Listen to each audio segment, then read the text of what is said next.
Salut la gang Faberglass de MMA Talk et je suis là aujourd'hui pour mon preview du TKO 42 Nogueira contre Laramie. Finalement, on a droit à la première carte de l'année de TKO. On avait vraiment hâte et ça a lieu ce vendredi 16 mars à la Place Belle de Laval. J'ai donc mes analyses et prédictions complètes pour vous du combat principal, mais des 12 autres combats de la carte aussi. On perdra pas une seconde avec ça. On a plein de pain sur la planche, plein de choses à regarder ensemble. Et on va commencer avec le premier combat de la soirée. C'est chez les 155 livres et ça va opposer deux Alex Paul et Alex O'Neil. Alex Paul, 2 combats d'expérience avec TKO déjà, 2 défaites. C'était chez les 170 livres, il a perdu par KO au premier round les 2 fois en moins d'1 minute contre Davis Dos Santos et contre David Degno. Et puis, il fait maintenant la descente à 155 livres. Je crois que c'est une division qui va plus l'avantager pour de nombreux facteurs. Et le TKO lui laisse sa chance de disputer un 3e combat, même si les 2 premiers combats n'ont pas été en sa faveur. Mais contre Alex O'Neil, je dois vous dire que ça risque d'être un match-up assez difficile pour Paul, parce qu'Alex O'Neil, du peu que j'ai vu de lui. Mais enfin, il y a plusieurs combats amateurs de lui en ligne sur YouTube. Des combats qui sont quand même récents, même, je vous dirais. Donc, on peut se faire une petite idée de ce qui amène à partir de là. Et puis, c'est un gars qui va de l'avant, qui est très agressif et qui swing du gros power et qui veut garder ça debout, n'a pas vraiment un bon combat au sol, s'est réussi à prendre le top, est un gars qui est capable d'être dangereux avec du bon ground and pound évidemment, parce que c'est un gars qui a quand même un power assez naturel, je vous dirais, et puis c'est pour ça qu'il aime ça garder le combat debout. C'est un combattant assez agressif debout comme je le disais. Et puis Alex Paul, même s'il semble être un bon striker, un gars qui a aussi un bon jiu-jitsu brésilien, malheureusement, se bat le menton très haut. Puis s'il n'a pas corrigé cette lacune-là, il va encore probablement se faire passer un KO assez rapide, selon moi, par Alex O'Neil, qui est un all-power guy, qui est un gars qui veut être agressif et qui veut lancer des grosses mains debout. Donc, j'ai l'impression que c'est un très bon style match-up pour Alex O'Neil que je prédis ici avec une victoire par TKO au premier round. Dans le deuxième combat de la soirée maintenant, c'est chez les 135 livres et c'est James Clark et Matteo Vogel. Clark, qui est un 125 livres, fait le saut d'une division pour accueillir Vogel qui va disputer son premier combat pro. Puis il n'y a pas grand chose sur lui, il n'y a pas grand chose sur Tapology, aucun combat amateur de recorder. Si on cherche en ligne, on voit seulement que des combats de Jiu-Jitsu en kimono, ceinture bleue, des combats qui ont plus d'1 an, je vous dirais, d'ancienneté. Donc, c'est un peu dur de se faire une idée de qu'est-ce qu'il va nous amener. C'est sûr qu'il est typé comme un gars de Jiu-Jitsu. J'ai vu aussi un combat de Muay Thai de lui qui a l'air assez récent, du moins qui a été mis sur YouTube récemment. J'espère qu'il y a un meilleur striking que ça, parce que dans ce combat-là, ce que j'ai vu, c'était vraiment pas beau. C'était all power, no technique, des wild swings très ouverts au counter. Il a d'ailleurs perdu ce combat de Muay Thai-là. Mais je m'attends quand même à de quoi de bien de lui, je vous dirais. Il s'entraîne à un très bon gym à Ottawa, en compagnie de justement Alex O'Neil, mais aussi de Matt Orlow, de Ashley Nichols et plusieurs très bons combattants qu'on a vus dans la cage de TKO déjà, qui proviennent de ce gym-là. Un gars qui semble avoir très bon combat au sol, on se le cachera pas à Blue Belt, les combats de compétition que j'ai vus, très bon Jiu-Jitsu en dessous, très bon pour trouver ses sweeps, prendre le top quand il rentre sur le top, ne fait pas l'épais, ne donne pas des positions, vraiment, va attaquer ses soumissions quand il croit qu'il est sûr qu'il va les avoir. Donc, une bonne base au sol, ça va être un combat excitant encore une fois contre James Clark, et on le sait, James Clark c'est un wild wrestler, submission wrestler je vous dirais, un bon lutteur, mais qui aime la collar grip, sans aucun bras pour essayer d'effectuer des takedowns, ça fait qu'il donne souvent son dos. Puis on l'a vu contre des bons gars de Jiu-Jitsu, on l'a vu contre Alex Slicer, ça a été un combat très entertainant. James Clark a gagné. On l'a vu ensuite contre Jordan Graham, qui a un Jiu-Jitsu très underrated, puis il a pas gagné ce combat-là. Graham a su rester plus technique. Vogel a tendance à être un gars quand même assez technique au sol, dans le sens qu'il fait pas le con. Mais même si je pense que c'est peut-être un bon match-up pour Vogel, vu que Clark est vraiment très wild, j'ai comme pas le choix d'y aller avec Clark ici, juste parce que je l'ai déjà vu. Puis oui, il a perdu ses 2 derniers combats, mais ça a été des combats compétitifs. Même contre James Mancini, il a fallu qu'il fasse travailler James Mancini, qui est un grappler de très haut niveau, on va se le dire.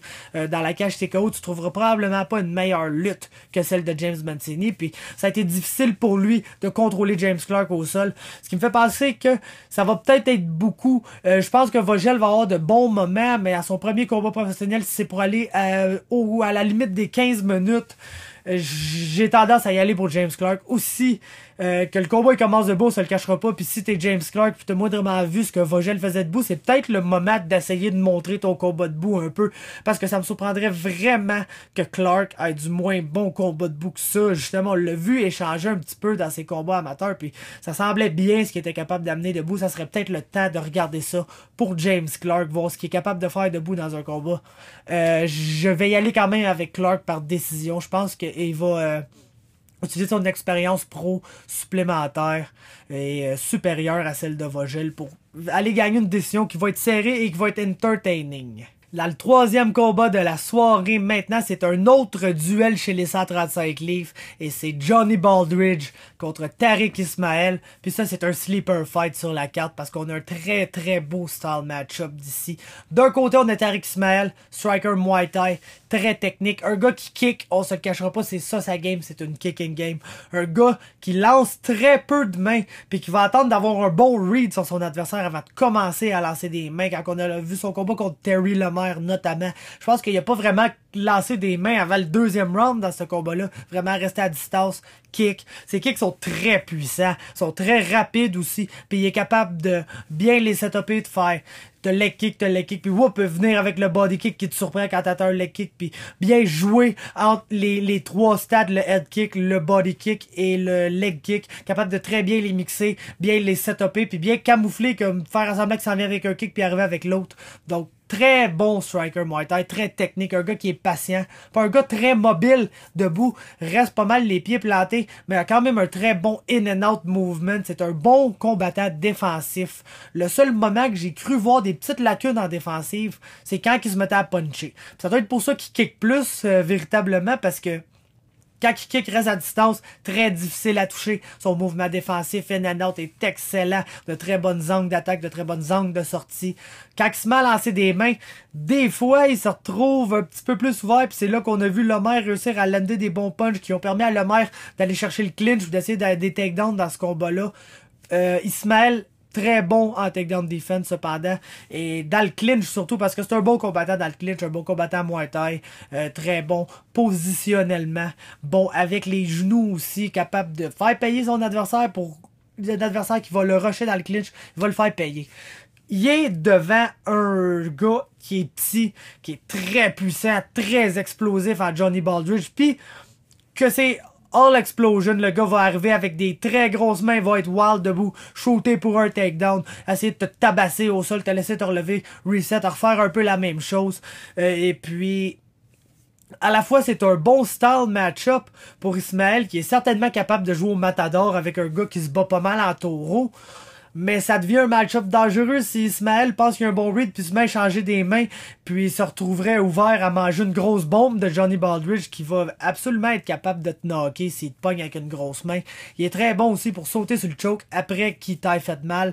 Donc, Johnny Baldridge est un combattant très dangereux tout au long du combat, mais je pense que la technique supérieure de Tariq Ismail va venir prendre le dessus dans ce combat-là.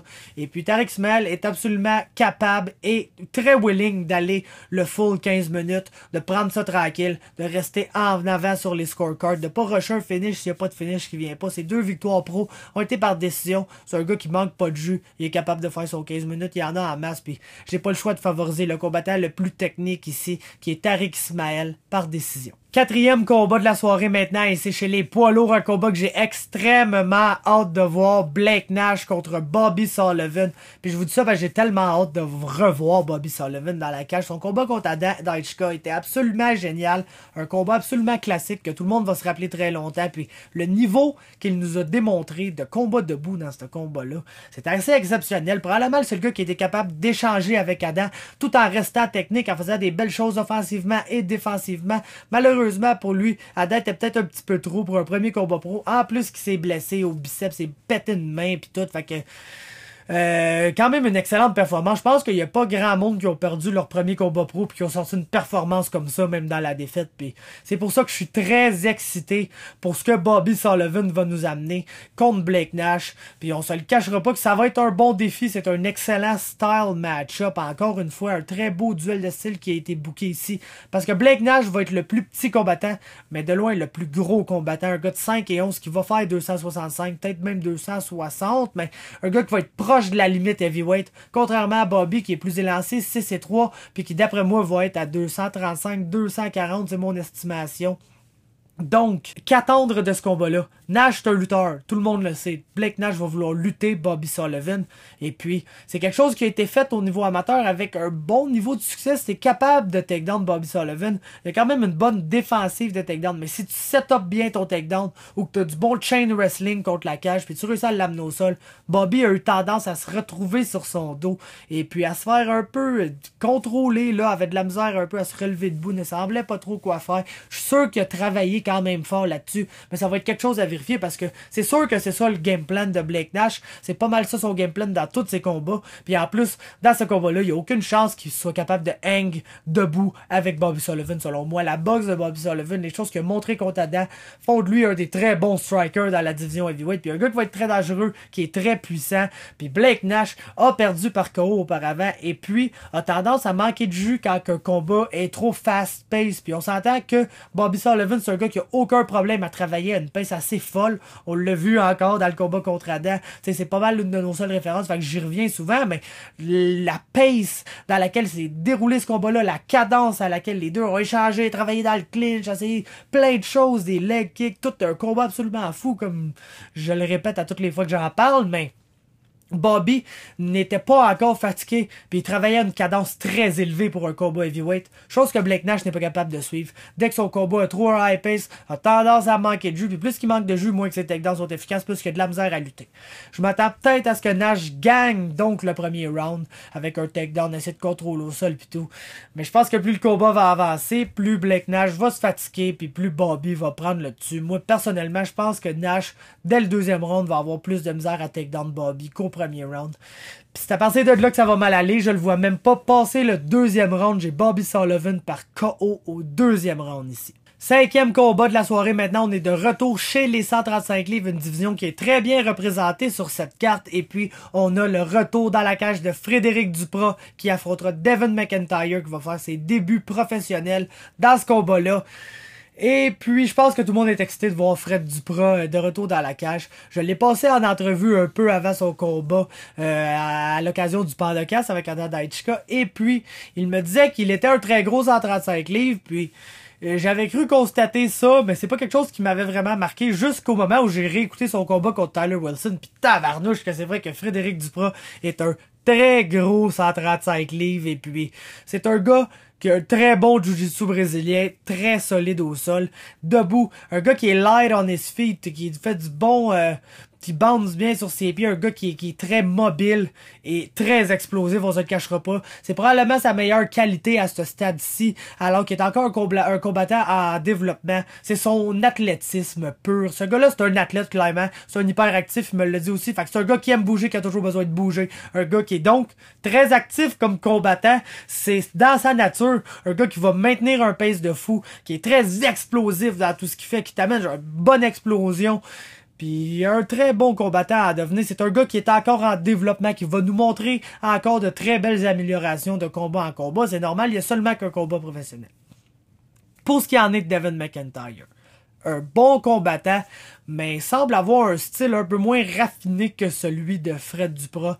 Dans le sens que c'est un combattant qui est là, qui attend. Puis quand il voit son opportunité, part de l'avant, rush son adversaire avec un flurry de strike. Il aime bien finir ça en shootant un takedown quand il réussit à back up son adversaire contre la cage.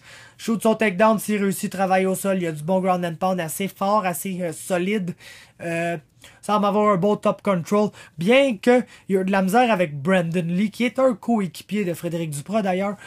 Brandon Lee avait un très bon jiu-jitsu en dessous. Puis il a réussi à appliquer des beaux sweeps, à faire travailler McIntyre très fort debout, à toujours menacer avec des soumissions. Donc c'est un game plan que Duprat pourrait certainement répliquer, sachant que ça a très bien marché pour son coéquipier. Puis, ce qui a marché pour Lee, en fait, c'est qu'il a réussi à entraîner littéralement McIntyre dans un grappling match, sachant que Lee allait gagner, était confiant qu'il allait gagner ce grappling match-là. Puis c'est ça qui est arrivé, il l'a entraîné dans un grappling match, il l'a laissé avoir du top control, toujours été menaçant avec des armbars, des triangles, essayer de travailler des sweeps, puis un moment donné que c'était clairement dans la tête de McIntyre qu'il était dans un grappling match, ben c'est là que Lee a réussi à capitaliser, puis il a réussi à passer une soumission et finir le combat. Donc, c'est un gameplay à utiliser pour Duprat, mais je pense que même debout, le fait que Duprat est très light sur ses pieds, très mobile, va être en mesure de voir venir les flurries, probablement cut un angle, puis lander des bonnes shots, donc... Je me dois y aller avec Frédéric Duprat. Ici, je pense que c'est un combat qui peut terminer au premier round. Et je vais y aller avec une soumission encore. Parce que lui-même est très fort pour sonner quelqu'un debout puis sauter sur une soumission, que ce soit une guillotine, un rear naked choke ou n'importe quoi. Donc, je vais y aller. Fred Duprat, rear naked choke, premier round. 6e combat maintenant chez les 125 livres. On a Cleveland McLean qui nous vient d'Orlando en Floride pour affronter James Mancini. Et puis... de ce que j'ai vu, Cleveland McLean a l'air d'un gars qui veut grapple. Pis c'est juste pas un bon signe pour un combat contre James Mancini. McLean, il a changé debout dans les combats que j'ai vus. Un peu, on se le cachera pas, mais souvent, elle allait finir ses combinaisons avec un shot. Puis, à partir de là, elle allait soit se faire stuff son shot, clincher un peu contre la cage, essayer de lutter pour ramener ça au sol, ou réussir son shot puis travailler sur le top. Puis il takedownera pas James Mancini. Écoute, James Mancini, un lutteur de très haut calibre qui s'entraîne avec l'équipe canadienne de lutte, tu sais, le meilleur lutteur qu'on a à TKO. Puis même si Ketak Plev est suspendu, j'inclus Ketak Pliev là-dedans, qui est lui-même un très bon lutteur. Je pense que c'est James Mancini qui a le meilleur credential. Et un bon jiu-jitsu aussi. Avait des problèmes avec transition lutte jiu-jitsu à ses premiers combats. S'est fait passer des soumissions. Mais c'est des soumissions qui s'est fait passer dans des combats qu'il a gagné chaque seconde du combat avant le moment où il s'est fait soumettre. On n'a jamais vraiment vu James Mancini ne pas être en contrôle d'un combat. Puis dans ses derniers combats contre Stevie Yap et contre James Clark notamment, on l'a vu affronter de bons gars de Jiu-Jitsu et être capable de vraiment les contrôler, les empêcher de le prendre dans des wild submissions. Puis McLean semble plus être un gars de top control grappling, un gars qui veut shooter ses takedowns puis être sur le top. Puis semble plus être un gars qui va vouloir lutter que jouer la Jiu-Jitsu game avec James Mancini. Donc ça peut pas bien aller, puis même s'il se dit « Hey, je peux pas lutter ce gars-là, c'est un très beau lutteur », ben il va se retrouver debout contre James Mancini, qui s'entraîne avec les frères Grant en boxe, avec DiBella en kickboxing, et puis qui est très compétent debout, puis qui est excellent pour set up ses shots de debout. Donc, d'une manière ou d'une autre, je vois Cleveland McLean se retrouver sur son péteux à manger du ground and pound, faire passer sa garde, puis se faire des tentatives de soumission par James Mancini. Je pense même qu'il peut finir ce combat-là, James Mancini. Je vais lui donner une soumission au 2e round. Tiens, James Mancini par soumission au 2e round. 7e combat, maintenant c'est chez les 170 livres et c'est les débuts welterweight de Michael Dufort qui affronte Colin Bakey. Et puis ça, c'est le striker versus grappler à l'état pur. Colin Bakey, kill or be killed fighter, debout on l'a vu, soit qu'il gagne avec un KO brutal ou qu'il perd par KO brutal, c'est ce qu'il fait, très ouvert debout mais très agressif, puis il semble un peu plus tight contre David Dagneau, avait semblé avoir amélioré des choses, changé des choses dans sa game, c'est vraiment une belle performance qu'il nous a amené dans son dernier combat, et puis on se le cachera pas que Michael Dufort, s'il y a un knock sur lui, c'est qu'en début de combat, il est très bon pour se faire taguer solide 2-3 fois. C'est arrivé contre Ceres, c'est arrivé contre Eric Mendiola. Mais c'est pas long dans ces combats-là que Mick Dufort fait juste s'agripper à lui. Une très bonne lutte, un background en judo. Puis sinon, il va pull guard parce que je l'ai dit puis je le répète. Michael Dufort est le meilleur combattant de Jiu-Jitsu et le meilleur combattant au sol. Une fois que l'action a touché le sol, là, Michael Dufort est le meilleur combattant dans TKO. Point final à la ligne. Je le dis et je le répète. Puis, je vois mal comment il va pas trouver un moyen d'amener Colin Bakey au sol. Que ce soit en dessous de lui, par-dessus lui, qu'il réussisse un double leg, qu'il réussisse un judo throw, qu'il l'amène dans la cage, qu'il le take down là, qu'il pull guard. Mick Dufort va amener Colin Bakey au sol. Puis à la seconde près que ça va toucher le sol, Colin Bakey va être dans de gros pétrins. Surtout que Colin Becky a beau être un 170 livres, mais c'est pas un gros 170 livres. C'est un gars que Michael Dufort va avoir de la reach sur lui, autant au niveau des mains que des pieds. Dufort est genre 5 et 9 quand même assez large. Becky est un peu plus élancé, mais seulement que 5 et 11. C'est pas un gros combattant. C'est pas le genre de gros welterweight de CC2, CC3 que s'il se met par-dessus toi, même si c'est un excellent jiu-jitsu, si lui est moindrement compétent au sol, va réussir à te contrôler un peu. C'est pas ce genre de combattant-là. C'est un gars qui va être à peu près dans les mêmes sizes que Michael Dufort. Du moins, le format 170 livres de Michael Dufort. Puis, s'il réussit pas à le taguer puis à lui passer un KO dans les premiers instants du combat, chose qui est possible, mais chose sur laquelle je peux pas me fier. Dufort se bat depuis 18 ans professionnellement. Ses 2 premiers combats pro ont été des combats contre Carl Nelson et Mario Pereira. Des combats qu'il a perdus, par décision. Puis contre Carl Nelson, il en a mangé des coups de poing dans ce combat-là. Il a mangé du dommage dans ce combat-là, puis il ne s'est pas fait finir. Donc, je peux pas vraiment me fier au fait que Colin Becky va le finir, même si je le sais que c'est une très grande possibilité. Si il est pour arriver quelque chose dans ce combat-là, c'est Becky qui tag Dufort debout puis qui le finit par TKO. Autrement, ça va finir par première ronde, soumission, Mick Dufort. Puis je pense que c'est assez un safe bet dans ce combat-là, du moins un des plus safe bets selon moi. 8e combat de la soirée maintenant, et on passe chez les grosses pointures, c'est chez les 185 livres, Ali Mogdad, Joe Vallée. Puis ça va être un autre combat de style assez intéressant. Parce qu'encore une fois, on se le cachera pas qu'Ali Mogdad, ça va être le gars qui va vouloir amener ça au sol. Ali Mogdad, on l'a vu se battre debout dans plusieurs de ses combats. Mais c'est pas mal toujours dans le but de pousser l'action, essayer de trapper son adversaire contre la cage puis de travailler ses takedowns à partir de là. C'est un gars qui au sol est extrêmement dangereux, a du ground and pound très lourd, très violent, qui tu veux pas être en dessous d'Ali Mogdad en train de manger son ground and pound, tout simplement pas. Et puis, il a des très bons submission skills aussi, mais c'est sûr que quand tu frappes les gens fort de même dans leur visage, les gens vont te donner des soumissions, ça va être un peu plus facile de passer. Ceci étant dit, Ali Mogdad n'a seulement perdu que contre du très bon niveau de compétition, a perdu contre Michel Cirkunov qui est dans l'UFC, Elias Theodorou qui est dans l'UFC, et Javier Torres qui n'est pas dans l'UFC, mais qui va se battre sur la main card de Bellator. Je pense que c'est un combat qui est un combattant qui est 11-3 ou quelque chose de même maintenant. Donc, un des très bons dans sa division en dehors de l'UFC en ce moment. Et c'est juste ça les défaites de Mogdad. À part de ça, il a battu tout le monde. Et puis, c'est un combattant qui a une très bonne équipe. On se le cachera pas, s'entraîne avec les Laramie et Blake Nash et Carl Prepolek au Maximum Training Center à Windsor. Très bon, ils ont du bon cross-training, ils vont s'entraîner au Rufus Sport une fois de temps en temps, des choses comme ça. Donc, on doit s'attendre à ce que ce soit un gars qui est bien entraîné, même si ça fait très longtemps qu'il ne s'est pas battu. Parce que son dernier combat a eu lieu en 2015. Ça s'est fini en 13 secondes, un no contest headbutt contre Matt Baker. Donc, depuis 2012, il ne s'est battu que 15 secondes en 2015. On peut-tu vraiment compter ça comme un combat? Je le sais pas, c'est à vous d'en juger, pas vraiment à moi. Mais ça nous mène que avant ça, c'est en 2012 son dernier combat. Donc, est-ce qu'on va avoir un autre gars qui va être rouillé et hésitant? Puis c'est pas ça qu'il faut devant Joe Vallée, parce que si Joe Vallée a le temps de garder sa distance et travailler sa petite game debout, placer son jab, rester tranquille, puis un peu jouer au matador et au taureau avec un gars qui va vouloir aller de l'avant, soigner des grosses mains pour le takedown.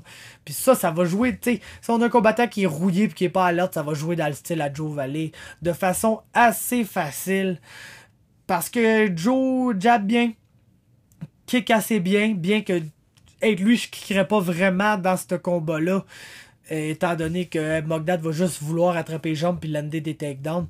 Et puis, il lutte quand même bien aussi, Joe Vallée, on se le cachera pas. Ça a été surprenant de voir que c'est lui qui a takedown Marc-André Barriault et pas le contraire dans leur dernier combat.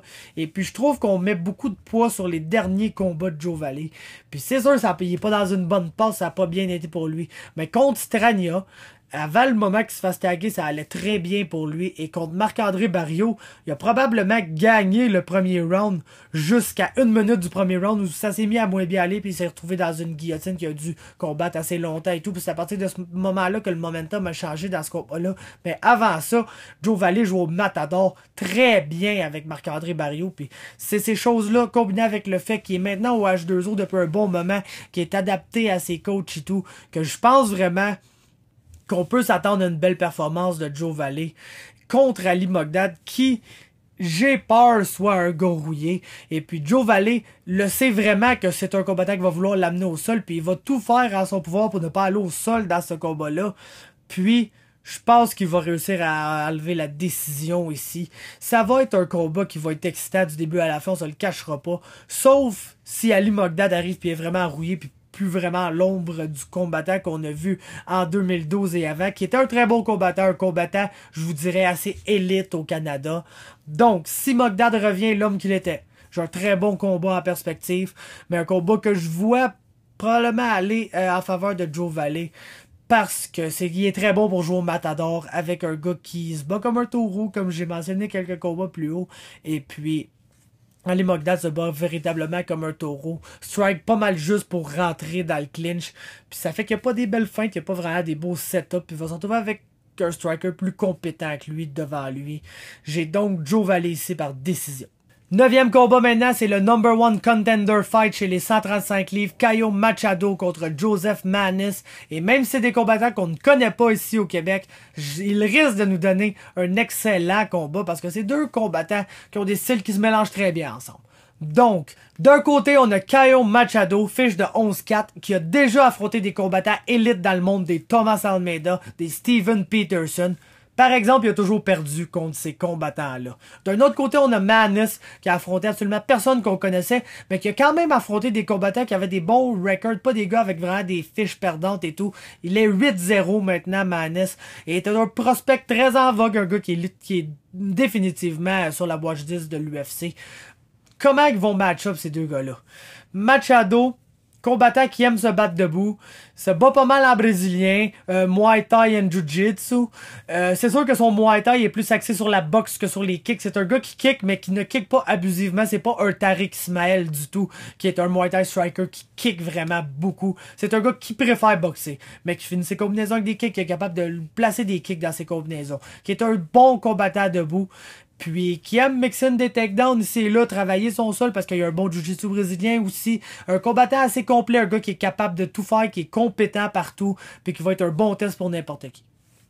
Contre Maness maintenant, Maness semble être un boxeur, un assez bon boxeur, semble avoir des bons kicks, mais lui aussi n'est pas un grand kicker, semble avoir un très bon clinch cependant, même si on pense que le combattant Muay Thai en Machado aurait l'avantage dans le clinch ici, c'est plus Maness que j'ai vu faire du dommage avec des genoux et des coudes dans le clinch, dans les combats que j'ai vus de lui, puis c'est un gars qui lutte très bien aussi, mais plutôt de manière défensive, parce qu'il y a des grosses mains debout, il frappe fort, il est explosif et puissant.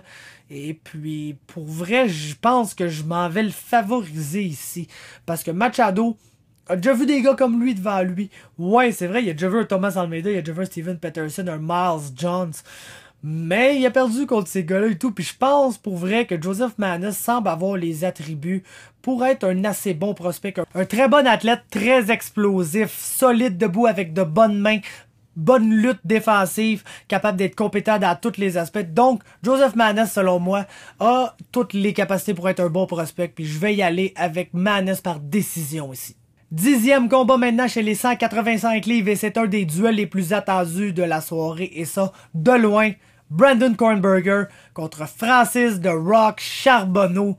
Et puis, je vais vous le dire d'emblée, je pense que je pique Charbonneau ici, la gang. Je pense que je pique Charbonneau. Puis je vais essayer de vous faire de quoi de logique ici. Je vais essayer de vous expliquer pourquoi. Brandon Kornberger, bon combattant. Très, très bon combattant. On se le cachera pas.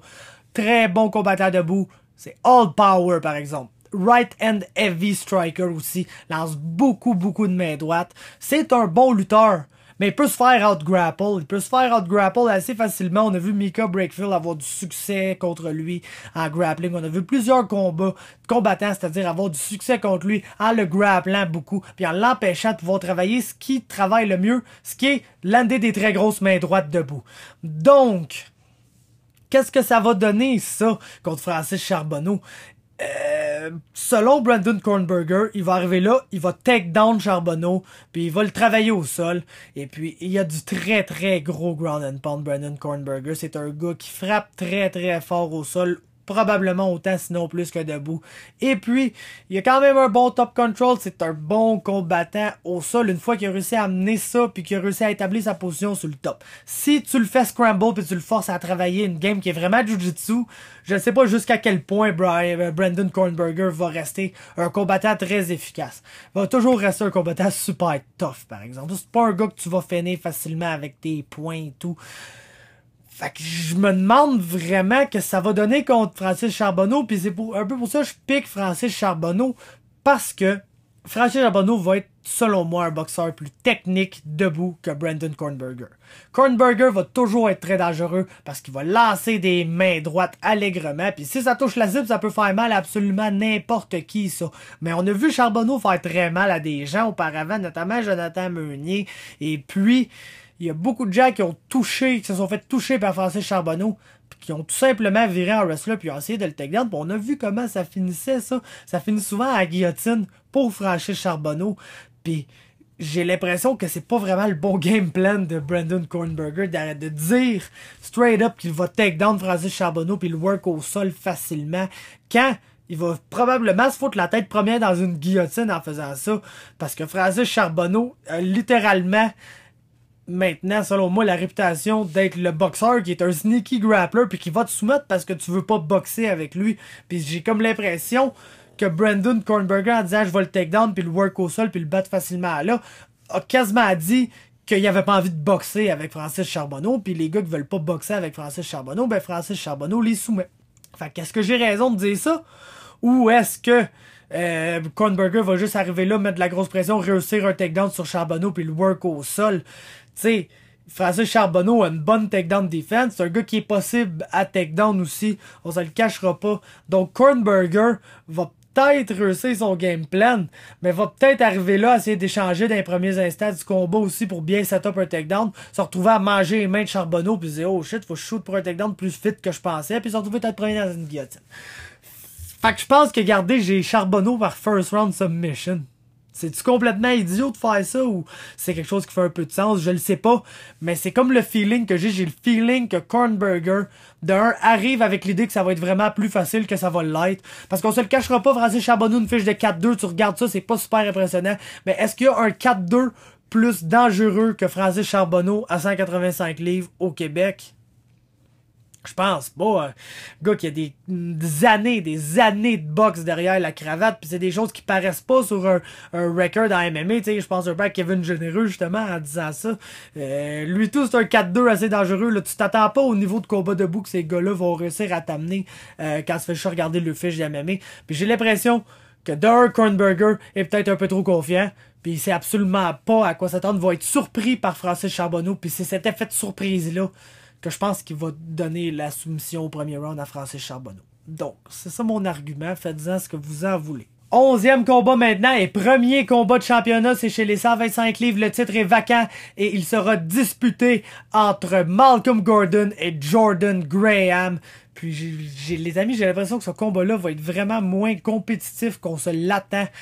Et ça va être en faveur de Jordan Graham. Écoutez, je sais pas, moi j'ai jamais vu un combattant qui est 2-0 puis qui nous montre un niveau de MMA tel que Jordan Graham nous le montre. Un combattant debout absolument exceptionnel, tellement bon pour gérer sa distance avec ses kicks, avec ses points. C'est un gars qui a pas une énorme reach debout à 68 pouces. Il va être outreach avec ses mains par Malcolm Gordon. Mais il a une très bonne reach avec ses pieds. C'est quand même un flyweight de 5 pieds 10. Puis il gère très bien cette distance-là. Capable de servir de ses pieds pour empêcher de se faire puncher par son adversaire. Puis il sait bien rentrer avec ses mains. Un combattant excessivement impressionnant debout. Au sol, on l'a vu contre James Clark qui a été un grappler très positionnellement fiable, un gars qui va prendre ses positions, qui va travailler de là, excellent jiu-jitsu brésilien, bonne lutte aussi, puis contre un gars comme James Clark qui est wild, mais qui peut t'overwhelm tellement qu'il est wild, Graham a su rester calme, puis s'est sorti avec la soumission au deuxième round dans une performance qui a été très impressionnante, et puis sa performance contre Tony Laramie, c'est exceptionnel. Moi j'étais vraiment all-in sur le hype train de Tony Laramie, puis on dirait que ce hype-là s'est transféré de Tony Laramie à Jordan Graham. Pas que je suis down sur Tony Laramie, loin de là, je pense que ce gars-là a un très bright future devant lui, mais Jordan Graham est un combattant excessivement spécial selon moi. Je pense qu'il va battre Malcolm Gordon. Puis il va le battre probablement par TKO. Par KO, c'est comme ça que Malcolm Gordon perd. Par KO ou par TKO. Puis même s'il est très tough, on s'entend, Malcolm Gordon, c'est un combattant absolument élite au niveau flyweight canadien. Fait tout bien, excellent striker, un bon lutteur, bon jiu-jitsu, bon scrambler au sol. Un combattant qui est absolument compétent partout. Mais je pense qu'il sera pas aussi bon debout que Jordan Graham est bon debout. Puis au sol, ça risque d'être assez identique. Mais je pense que Graham va être assez solide pour réussir à se relever debout s'il y a des takedowns de Gordon. Puis même bloquer des takedowns bien travaillés contre la cage. C'est un gars qui est long, qui va peut-être être plus facile à shooter dans les jambes, mais qui sait réussir à stuffer le takedown puis se retrouver dans le clinch, peut faire du vrai dommage avec ses genoux, avec des coups de coude. Excellent combattant Muay Thai.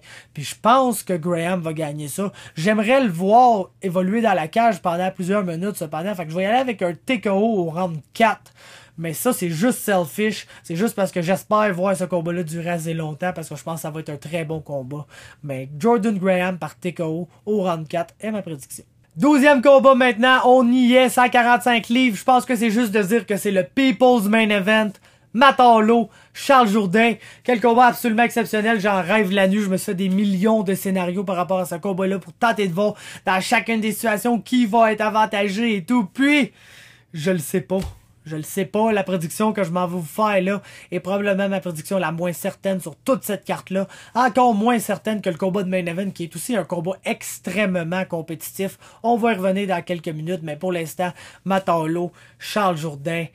Oh my god, quel combat, puis props aux deux, props à Matt Harlow, 4 combats pro d'affronter le poster boy de TKO, props à Charles Jourdain qui revient d'une performance absolument horrible contre TJ Laramie qui aurait bien pu prendre un style match-up favorable, mais non, il prend Matt Harlow, un des top guys dans la division, un des prospects qui est en développement, un des gars qui est de plus en plus dans le spotlight comme étant un des futurs stars de TKO lui-même en Matt Harlow. Puis Jourdain accepte ce combat-là sans jamais hésiter, même après une défaite. C'est absolument honorable, carrément. Puis on va voir ce combat-là qui est un duel qu'absolument tout le monde voulait voir. Puis props aux deux gars d'avoir pris ce fight-là dans les circonstances actuelles. On est tellement chanceux de pouvoir voir ça. Puis on devrait juste enjoy cette fight-là, puis pas essayer de voir qui va faire quoi, mais c'est comme un peu ça ma job ici, c'est de vous faire une analyse, une prédiction pour ce combat-là. Donc voici mon analyse et ma prédiction. Debout, c'est le bread and butter des deux guys, puis c'est probablement là que ça va se jouer. On a Matt Harlow, qui est un géant, 6 pieds 2, un gars qui a 76 pouces de reach debout.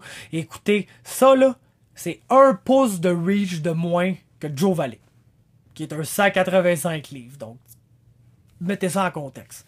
90 pouces de reach avec ses jambes.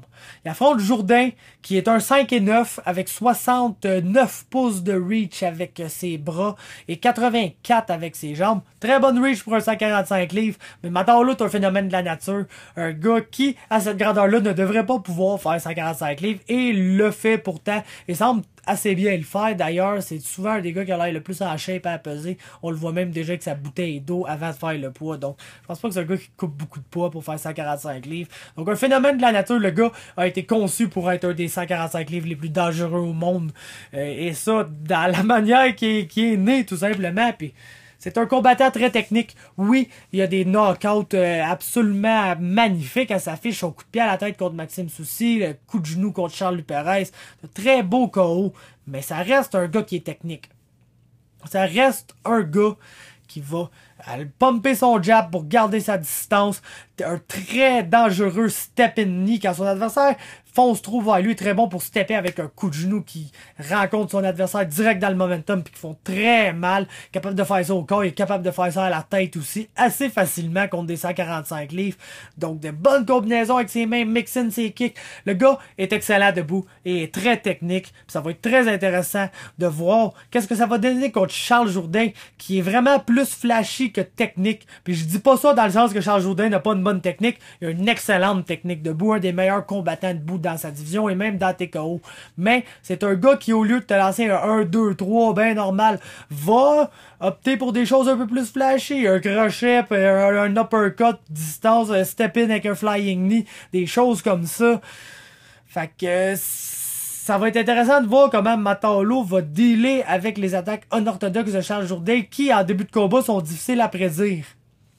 Ça va être intéressant. Parce que Jourdain, c'est souvent avec ça qu'il réussit à toucher la cible puis à lander ses gros coups, ses gros KO shots.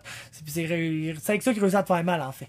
Donc, c'est intéressant de voir comment la distance va jouer un facteur dans ce combat-là. Puis ça va vraiment être, je pense, le point tournant de ce combat-là. Parce que si Charles Jourdain est capable de couper la distance de façon rapide et explosive, justement, avec des affaires comme des flying knees ou n'importe quelle technique assez wild, ça va être intéressant de voir comment Matalo va réagir à ça. Lui, qui est habitué de garder sa distance assez aisément à date. Il n'y a pas eu un gros challenge dans sa carrière en termes de garder sa distance, sauf contre Kevin Généreux.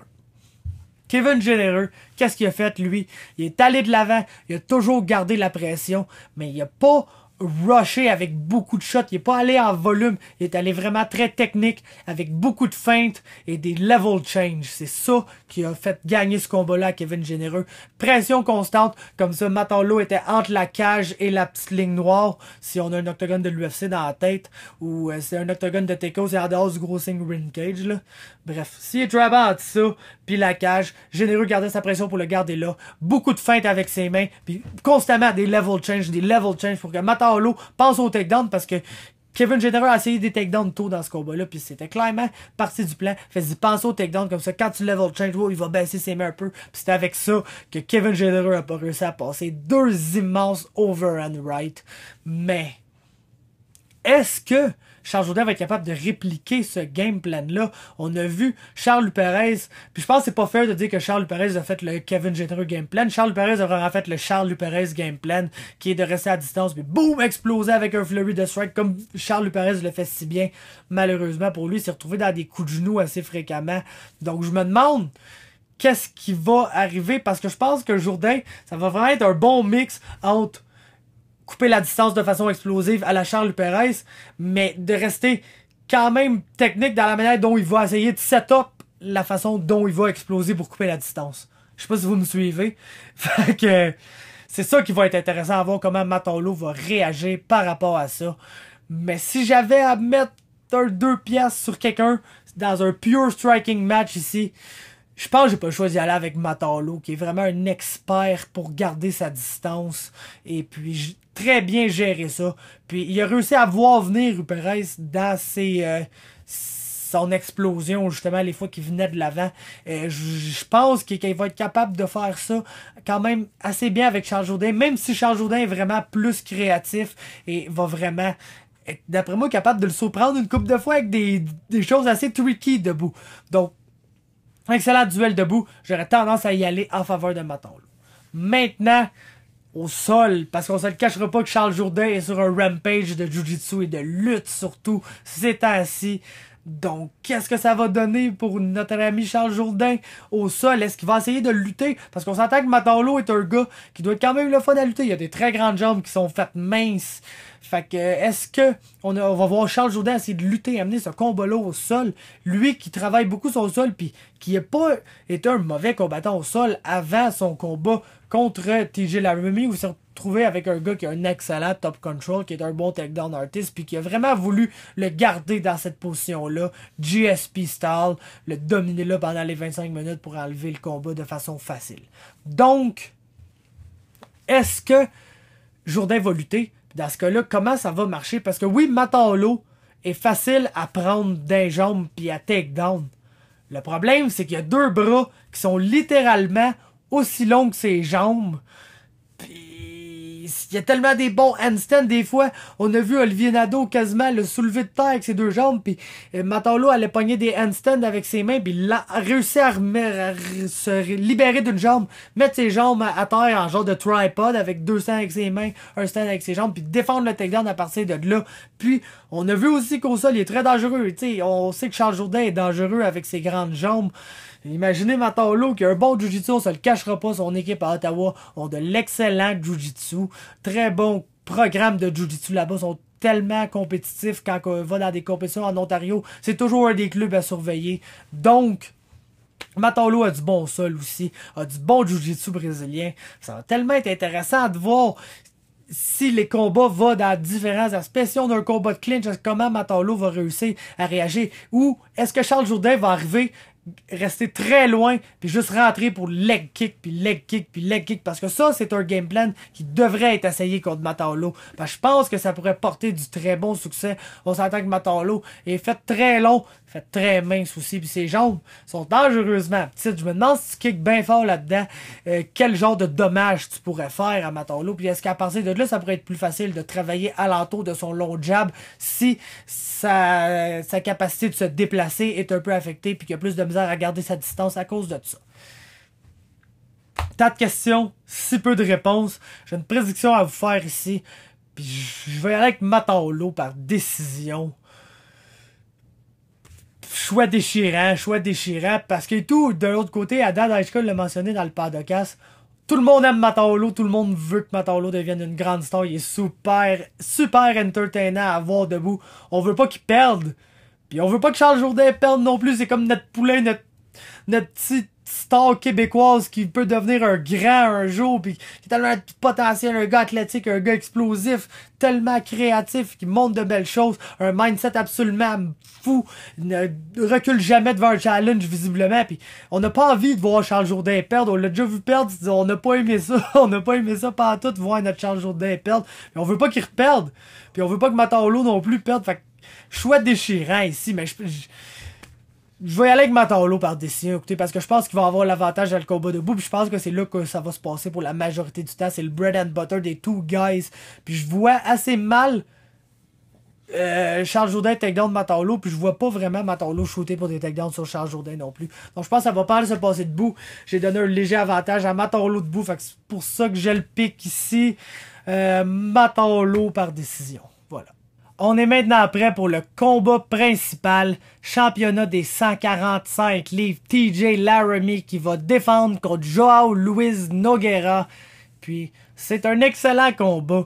Plus j'ai écouté de tape pour me préparer pour ce combat-là, pour faire cette analyse-là que je vais vous présenter maintenant, plus je me suis excité pour ce combat-là, parce que c'est vraiment un bon duel, un combat excessivement compétitif, puis un combat qui va être le fun, parce que les deux combattants vont avoir la chance de disputer le combat qu'ils veulent disputer. Je m'explique. D'un côté, tu as Joao Luis Nogueira, qui a gagné 10 de ses 12 combats. C'est un gars qui s'est fait finir seulement qu'une fois dans toute sa carrière. Il se bat depuis assez longtemps. Une fiche de 25-7-0-1. Combattant très expérimenté. Puis c'est un bon combattant debout. Un très bon lutteur. Et un très bon combattant de jiu-jitsu. Compétent partout. Et un combattant patient. Un combattant même passif, comme le dit Alex Morgan. Mais c'est une bonne manière de le qualifier. Parce que oui, Joao Luis Nogueira n'est pas un gars qui va l'aider. C'est plus le gars qui va aller de l'arrière, qui va laisser le combat venir à lui. Est un bon counter-striker quand même. Pas un gars vraiment super puissant, je vous dirais, semble pas vraiment faire très mal aux gens avec ses mains, mais il a quand même de bonnes mains assez rapides pour la division, puis il est capable de bien placer ses counters. À partir de là, il est capable de bien set-up des bons takedowns, que ce soit des takedowns réactifs qu'il est capable de bien lander, ou des takedowns contre la cage. Très bon grappler là. La majorité de ses finishes sont au sol, par soumission ou par TKO. Est un combattant très opportunistique au sol. Opportuniste au sol, devrais-je dire. Un combattant qui va pas vraiment te presser. Il va pas vraiment se presser, c'est-à-dire il va passer ta garde, mais va toujours garder ses positions bien tête. Puis si tu fais une connerie au sol, il va en profiter puis il va te soumettre. C'est là qu'il est très bon. Mais c'est pas un gars qui va vraiment pousser le finish. C'est un gars qui est plus control-based, qui est meilleur pour gagner des rounds. La chose qui m'intrigue ici, c'est que malgré toute son expérience, Nogueira n'a jamais été 5 rounds, n'a jamais fait un combat de 5 rounds. Et pour être bien franc avec vous, avant ces 2 derniers combats, la majorité des combats qui se sont rendus à la décision sont des combats qu'il a perdus. Parce que, justement, il est beaucoup trop willing de s'engager dans un combat très serré. Puis, en étant passif, en étant inactif, c'est pas un gars qui se fait toucher beaucoup, pas un gars qui reçoit beaucoup de dommages, mais c'est pas un gars qui fait beaucoup de dommages non plus, fait que c'est un gars qui est possible d'outwork, c'est possible de plus travailler de lui, puis juste par le fait que tu travailles plus que lui, tu vas te retrouver en avant sur les scorecards. C'est un gars qui semble avoir un bon cardio, même si on l'a pas vu pendant 25 minutes. Mais c'est à peu près ça, le book contre Nogueira. C'est un très bon combattant, très compétent, qui est capable de pas mal battre n'importe qui ou d'être compétitif avec n'importe qui au monde. Mais il est beaucoup trop willing d'être dans un combat qui peut être plate de 1, mais surtout dans un combat qui peut être vraiment très ou trop serré pour ce qui devrait l'être. Puis ça fait qu'il échappe des décisions. C'est le combattant qui a tendance à échapper la décision s'il n'a pas réussi à sauter sur un finish à quelque part pendant le combat. TJ Laramie, c'est un finisher, on se le cachera pas. Son dernier combat contre Charles Jourdain, il est allé chercher la ceinture, il a fait ça super safe, puis c'était le game plan contre Charles Jourdain. Tu peux pas niaiser de bout contre Charles Jourdain, il va t'exploser dans quelque chose de mané puis il va te finir. Donc, TJ Laramie a utilisé le fait qu'il est un très bon lutteur pour amener ça au sol, contrôler ça au sol, très bon top control, très lourd, ground and pound, coup de coude, travailler ça à la GSP, un combat vraiment à la GSP. Puis on l'a vu être plus calme dans ses derniers combats. Ça avait tendance à être un fou furieux qui allait de l'avant puis qui lançait des mains. Il va toujours de l'avant, mais feinte plus, pique plus ses shots, kick mieux, des leg kicks. Il commence à amener justement de plus en plus d'outils différents dans sa game debout. Faites-le un striker plus varié, puis un gars qui est capable de plus prendre son temps parce que reste que ce gars-là a un power inné, est un gars qui est agressif puis qui est un finisher. TJ Laramie ne va pas attendre que tu lui donnes de quoi pour te finir. Va poursuivre le finish, va activement aller de l'avant, feinter, tenter de mettre des mains sur toi, te takedown au sol, te maganer au sol, va sauter une soumission sur une soumission. Et lui aussi un combattant très opportuniste, mais un combattant qui est agressif. Donc qui va lui-même créer ses occasions. Et puis, c'est ça qui fait que je me dois, je pense, d'y aller en faveur de TJ Laramie ici. Parce que c'est sûr que si TJ Laramie arrive, puis c'est le vieux TJ Laramie qu'on a vu contre Alex Morgan, puis qui va de l'avant, swing des mains complètement wild, va se faire taguer sur un counter, Nogueira va réussir à lander ses takedowns, passer du temps sur le top, le contrôler, peut-être même le soumettre. Ça, y a aucun doute là-dessus. Nogueira est un très tough test pour absolument tout le monde. Puis il faut vraiment être un très bon prospect pour battre ce gars-là. C'est un bon accomplissement. C'est quelque chose que tu veux sur ta fiche quand t'es pas encore dans l'UFC. Un gars comme Joe Louis Nogueira, qui est genre 25-7. Puis je pense que Laramie peut le faire parce que, comme j'ai dit, les deux combattants vont avoir le combat qu'ils veulent. Nogueira va pouvoir aller de l'arrière, aller de reculons, c'est-à-dire laisser Laramie venir à lui, tenter de set up ses counters, engagé dans le genre de combat qu'il aime, un combat qui est serré, où il va essayer justement de counter, de lander des takedowns, d'essayer d'amener ça en sa faveur, parce que c'est souvent, on se le cachera pas, les takedowns de Nogueira qui font la différence dans un round. Si un round est très serré puis réussit à te lander takedown dedans, c'est ça qui va lui donner le round, puis il sait très bien, c'est un combattant très intelligent. Ça fait très longtemps qu'il fait ça, puis il connaît ces petits trucs-là. Laramie va réussir aussi à aller de l'avant, parce que c'est ça qu'il va vouloir faire, puis c'est ça que Nogueira va lui laisser faire, puis il va aller de l'avant, va mettre sa pression, va essayer de set-upper ses mains. Puis je pense pas que Nogueira va réussir à faire mal à TJ Laramie. TJ Laramie est un combattant très tough, qui est capable de take un punch. La fois qu'il s'est fait dropper contre contre Alex Morgan, désolé, il était déséquilibré. Et puis, l'arbitre a arrêté ce combat-là, puis c'était pas un bon stoppage dans ce combat-là. Oui, Laramie s'est fait dropper, mais il était encore là, prêt à shooter pour un single leg et tout. Donc non, c'était pas un beau stoppage dans ce combat-là. Fait que ça nous dit qu'il peut se faire dropper, peut se faire sonner, mais c'est un gars qui est vite dans sa récupération, puis qui va continuer de travailler, va rester actif pour se sortir de cette situation-là.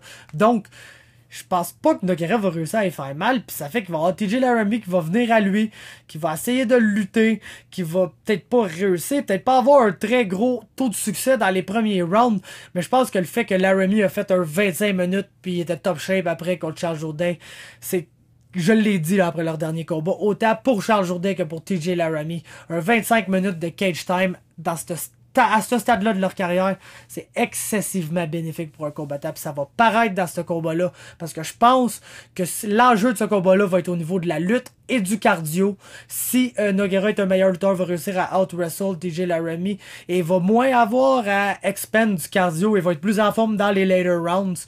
Si Laramie est le meilleur lutteur, va plus fatiguer Nogueira vite.